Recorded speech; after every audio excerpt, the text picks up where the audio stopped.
Good morning, ladies and gentlemen. Today, our motion is on that this House would abolish all women-only universities. Before we go on, I will first define some words of the motion. We define that this House as the Korean Ministry of Education and abolish to officially end the law or system or institution. Today, the proposition's burden is to prove that abolishing all women-only universities is necessary, practical, and beneficial. The main goal of our policy today is that by 2016, under the supervision of the Korean Ministry of Education, all women-only universities in Korea will be completely transformed into co-educational schools.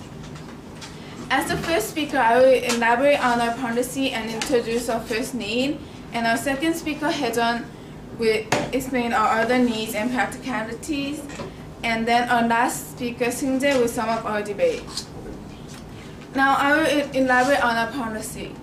Currently in Korea, there are 7 existing all-women's universities. Starting from 2012, we will gradually change 2 schools at a time to co-ed schools. So by 2016, there would be no women-only universities left. By changing the schools gradually to 2 at a time, it will be more efficient because it gives us time to amend the unexpected problems that will occur while changing the school system. The change in the system will start from 2012 to give time to the schools to change certain facilities or school policies so it will be suitable to accept both men and women. And to give the schools incentives to accept the change of system, the 7 schools will be given the right to independently administrate the schools. As we can see in the news recently, Korean universities are usually heavily constricted under the Ministry of Education, so this incentive will be very beneficial to the universities. Now I will introduce our first need of this policy. The initial goal, the purpose of the establishment of women-only universities is now out of date. In the 1986, the first Korean women-only university was established, the Iwahakdang, and the purpose of that was because there weren't any schools or opportunities where women could get educated, and because of the prevailing idea at that time that women and men could not be together. The circumstances at that time banned co-ed schools, and that is why all women-only universities were made. Now the condition has changed.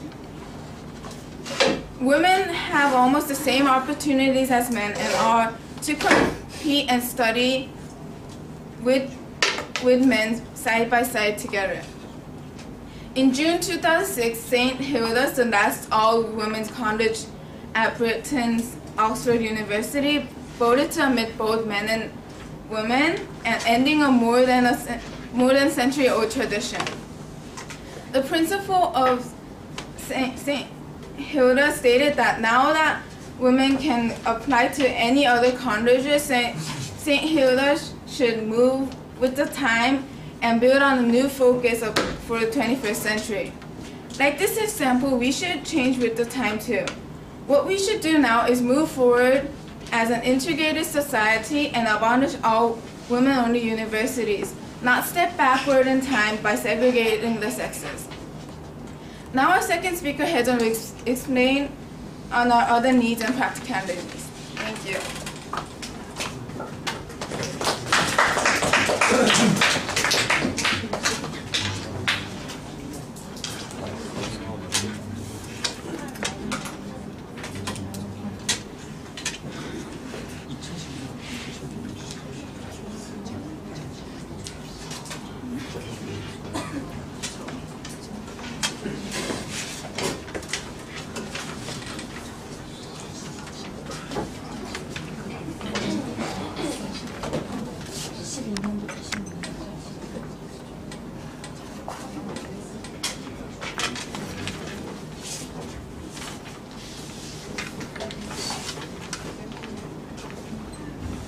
Good morning, ladies and gentlemen. Today, for the first speaker of the opposition side, I'll show you why there is still need for the women-only universities. Jungmin will explain the impracticality of the policy, and Youngjun will summarize the point. Our team's burden is to prove that there is no need for the existing universities to be abolished. But before I go on with my arguments, I would like to rebut some of the points made by the opposition side. Hughes said by 2016, the women-only universities will be abolished, and in 1986, the Iwa Hakdan was established because there was no school that women can study side by side. But I mean, if the women-only university is running well, then why the government not abolish them? And also, so there is no need for the women-only universities to be abolished. I don't think there's appropriate points for that. Now, I will present my main arguments. Compared with typical four-year colleges, women-only universities have smaller enrollments. Students are concentrating on specific professionalism in accordance with the demand of globalization age. For instance, women-only universities are more advanced in talents such as female leaders because of special friendships between women, and the female seniors can lead the juniors in the right ways. Another advantage of the women-only universities is that when they instruct leadership education, they can schedule the curriculum in the right ways for the women, while the regular co-educational universities cannot. For example, this education can focus on the improvement of the ability of communication for women, which is the concentrated education of ability of speaking and writing. Also, the graduates of the women-only universities can get their jobs better because they consider about their career path more, and they can participate, and they can practice it faster. Furthermore, they can be more emotionally calm and spend peaceful daily lives with the same gender students. So, and after they graduate, they can have lots of best friends. Finally, in South Korea, there has been more women's social advance than the past, but it's relatively low compared to the international standard or OECD nations criterion. Therefore, for the upbringings of female leaders, I strongly believe that women-only universities must not be abolished. Thank you.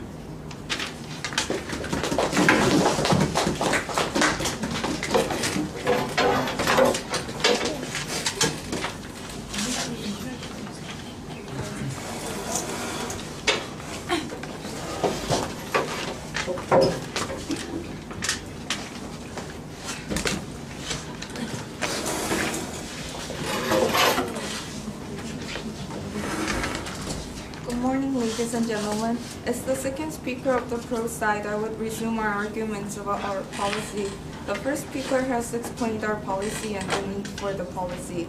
I would like to continue with the necessity and then explain our policy's practicality. But before I go on, I would like to point out some fallacies in the opposition side's argument. They have argued that female leaders can be brought up better and brought up in women-only universities better because they are with their same gender colleagues. However, they did not prove how single-sex education can bring up efficient leaders. Shouldn't female leaders learn to practice their leadership on men? I strongly believe that this is just pointless argument with no evidence at all. Now to resume our arguments, I would like to continue with the necessity. The first speaker has explained why there is no longer a need for women's university. I would now explain the second necessity, the necessity for women to interact with their male counterparts. Although women's university may provide the same level of education as any co-ed, one thing it lacks is the interaction between males and females. Since there are no fellow male students, women attending women-only universities gives a very little chance to work with male students. In this society, male-female interaction is very different. It is crucial to know and accept what the other gender think and what the other gender values are. And single-sex education can really damage this understanding. According to a study by National Organization for Women in 2003, mixed gender environment feels more like real society, therefore preparing the students for the outside world. These experiences of studying opposite sex really helps students to adjust in the mixed gender environment in their later life, in their employment, and so on. A study by Robinson and Smithers in 1999 supports this argument also. Now about the practicality, our policy is designed to get universities cooperation. Our policy clearly states that the universities should be allowed to keep their name except the word women's. Also, according to our policies, the cooperative universities would receive certain benefits such as the right to independently administrate themselves. This advantage is given by the government can really give the universities incentive to cooperate with our policy and successfully become co-ed. Moreover, there are already some examples of a successful case of former women's university changing into a co-ed. Sangmyeong University was women's university until 1991, when it felt it was time to change, time to adjust to the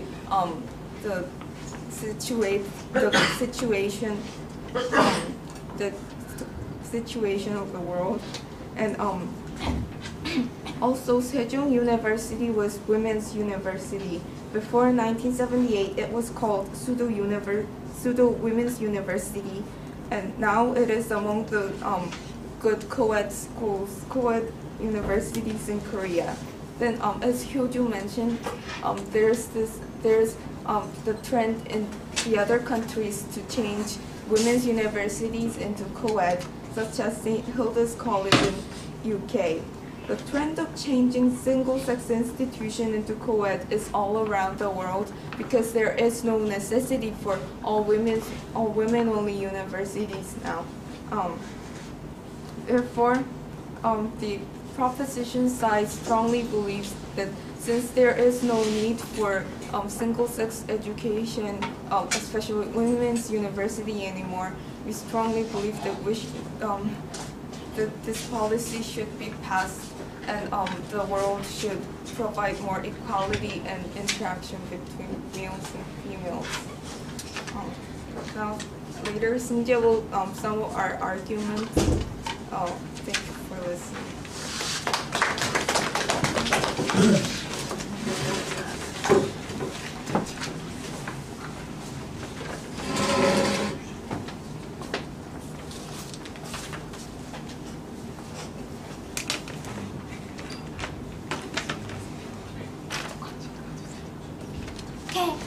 Good morning, ladies and gentlemen. As the second speaker of the opposition team, I will now prove to you, ladies and gentlemen, that such policy brought by the proposition side is not only impractical, but also detrimental to the people and the society as a whole. However, I'd like to make some rebuttals before I start my speech. Okay, the proposition side's first speaker, Hyoju, said that women and men, they are all provided the almost same opportunities. However, I will prove that this is not so true in my later speech.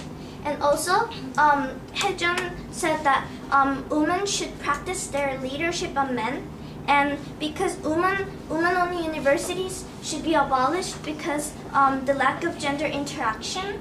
However, I question them. Do women only have to practice their leadership on men in schools? There are other opportunities and other events where women can practice their leadership on men.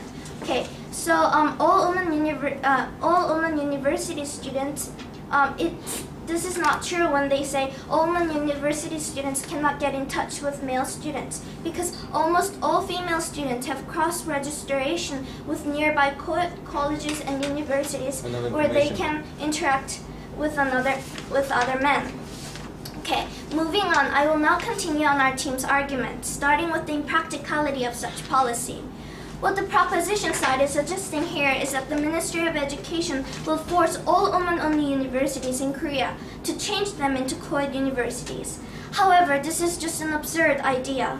Why would anyone in their right mind try to change universities that are perfectly doing well in educating students and building their characteristics? Are there any adequate reasons for such policy to be carried out? Well, the opposition team thinks not, and we believe most of you, ladies and gentlemen, would agree with us. Furthermore, changing women-only universities into co-ed ones would require a lot of money, manpower, and time. But who would pay for these changes? The proposition side mentioned incentives of independent and administrating. No, thank you. However, we think this is not enough for changing them into co-ed ones. Moreover, now I'd like to prove that such policy is not only impractical, but also detrimental to our society. Why? Because the benefits of keeping already existing women-only universities far outweigh the possible benefits of changing them into co-ed ones. The first benefit of having all-women universities is that these schools play a vital role in building women's independence and provide equal opportunities to them. Although we live in a much more equal society than before, sexual discrimination still exists in our society. According to a survey done by Im Min-kyung, professor at Yonsei University, 72% of female students said that they experienced some kind of sexual discrimination. This proves that female students in co-ed universities are still looked down and considered inferior to male students. This kind of atmosphere, however, can have serious effects, such as hampering the development of women's independence. Moreover, this male preference attitude in co-ed universities also affects the inequality of chances or opportunities to female students. Yet, in all women universities, because everyone is of the same sex, no one experiences sexual discrimination, and women can develop their independence and they can be provided with the same opportunities as anyone else. In other words, all women universities allow students to develop their unique characteristics, not limited to gender difference. The second benefit of having all women universities is that these all women-only universities is that these schools allow students to achieve a far exceptional academic performance than co-ed schools. According to the Women's College Coalition, women's college undergrads are twice as likely to go on to receive doctorates as grads of co-ed colleges. Fewer male distractions also help female students to focus on education, which is what the students should be doing in educational institution. In other words, all women universities just help students to choose what they want to be, when they want to be with male students, and at other times. Help them to concentrate on their studying, to prepare them for a promising future, the reason they decided to attend universities in the first place. Thank you.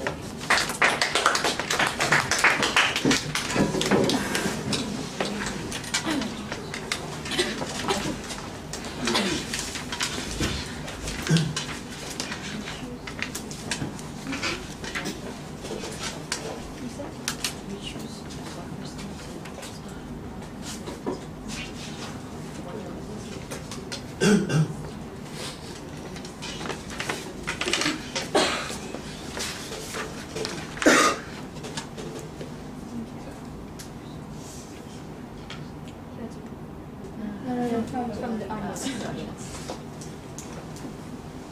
right.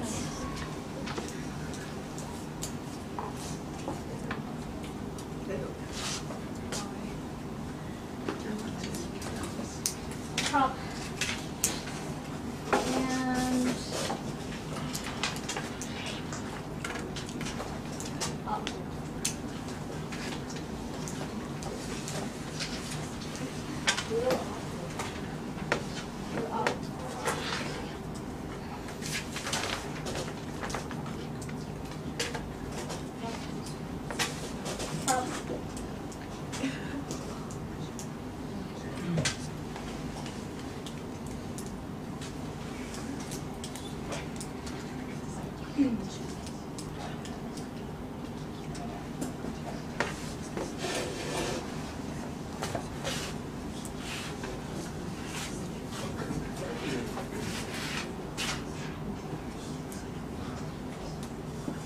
up.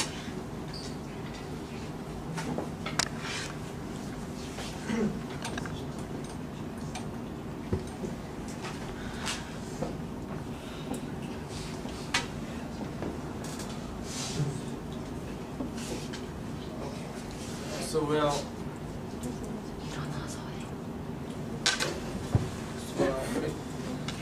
Chongmin said that because there is some discriminations in quiet schools, that women should kind of be separated from men because there is kind of discrimination. But I think that to overcome discrimination, that the woman should kind of face the situation and show their ability instead of that just wanting to be separated from man and educate just the one.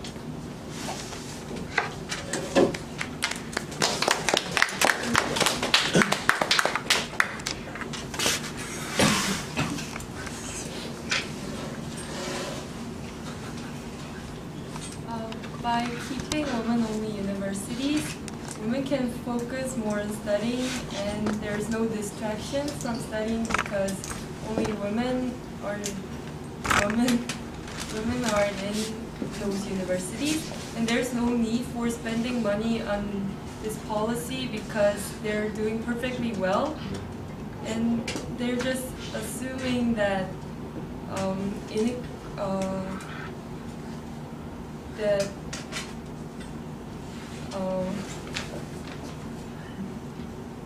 there's no firm evidence on the inequality of women and men.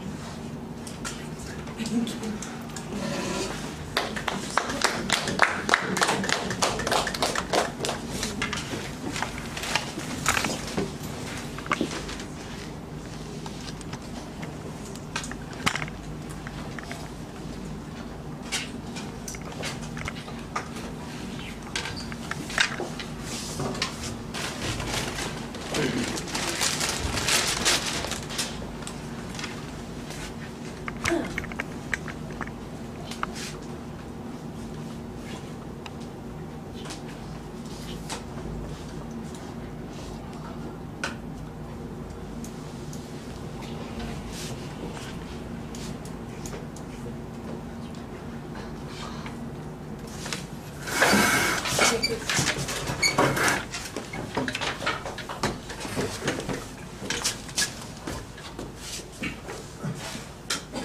Hello ladies and gentlemen, I am the third speaker of the opposition side, and I will rebut some of the arguments of the pro side and present the overall opinion of our side. First of all, the first speaker of the proposition side has argued that the women-only universities should be abolished since they are outdated now. However, ladies and gentlemen, the roles of women-only universities have changed now. They are no more existing to merely separate female students from males, but now they provide specialized education for women that improves their independence and leadership as women. Next, the second speaker of the prop side has argued that the women-only universities do not provide chance to learn other gender, but it has been already rebutted by our second speaker that the women still have their chance to interact with males outside of their campus, and women-only universities are rather efficient to improve their independency of women. What other information? No thanks. Therefore, the arguments of both first and second speaker of the prop side has failed to prove the necessity of this policy. Moreover, the UTEC said that it is necessary to face the discrimination to overcome the existing sexual discrimination, but women will face it when they are in the society, and women-only universities will well educate them to successfully overcome the discrimination. Now I will present our team's overall opinion. To begin with, I would like to introduce two women. The first one is the former First Lady of the United States and the first woman to be elected independently statewide in New York State. She is now the candidate of United States President, and she is famous for her masculine laughter full of confidence. Obviously, she is Hillary Clinton, and she graduated Wellesley College. And the other woman is the musical actor who had played in 거침없이 High Kick, and she is also famous for her confident laughter. And she is 이경미, and she graduated Ewha Women's University. These two women, who both graduated women-only universities, have become exemplary modern women with confidence and independence. Although it is true that these two women cannot represent all the graduates of women-only universities, it is enough to prove that women-only colleges education was not a failure, but a success. Women still have their choice. Those who want co-education can choose co-educational universities, and others who believe that women-only colleges can improve their independence as women can choose to go to women-only colleges. There are many demands for these women-only universities, and as I have just shown, the education of them are proven to be a success, seeing their alumni. We are not suggesting to make more women-only universities, but it is not rational to abolish existing women-only universities which are both successful and wanted. Therefore, ladies and gentlemen, please vote for our opposition side. Thank you very much.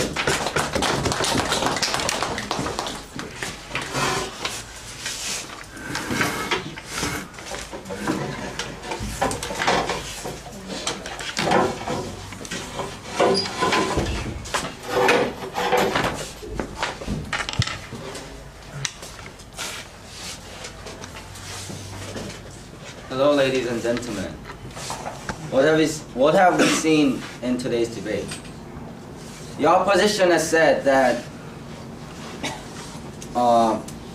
upbringings of women leaders is possible.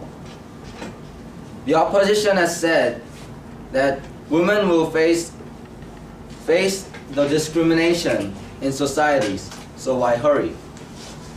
The opposition has critically pointed out that if the women-only universities are wrong, why aren't the government changing them? The opposition has said that women will be emotionally harmed and will have more best friends.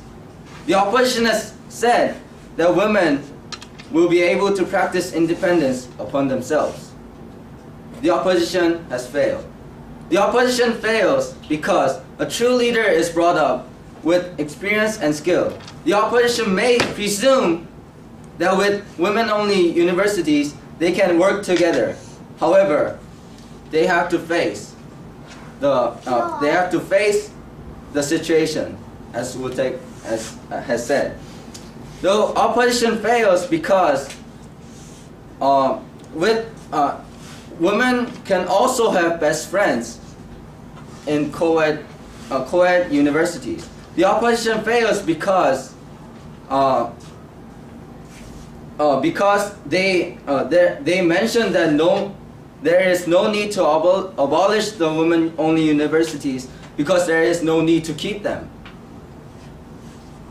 When I was a middle school kid, there were 2 schools around where I lived. These schools were co-eds that had once been women-only middle schools. By these schools converting to co-eds, the pre-middle school students did not have to go out of town to get into a middle school. The competitiveness of the boys-only middle school and other co-eds declined and equaled out. Not only an individual or an institution. Eli? Yes, ma'am. Okay. Is there a clear evidence that the students of women-only universities lack competitiveness? Is there any That's what you're evidence saying. that women from the women-only universities have more competitiveness? They're achieving the same amount of knowledge and the same amount of academic performance as co-ed schools. Doesn't that prove that they have the same abilities? Doesn't that mean that women will have as much competitiveness even in co-ed schools? Okay, but then... Okay, so these the examples I have shown shows that not only an individual or an institution, but the region as a whole benefited. They were successful, and today we are not proposing a policy that is impossible. It was possible, and it is possible. Thank you.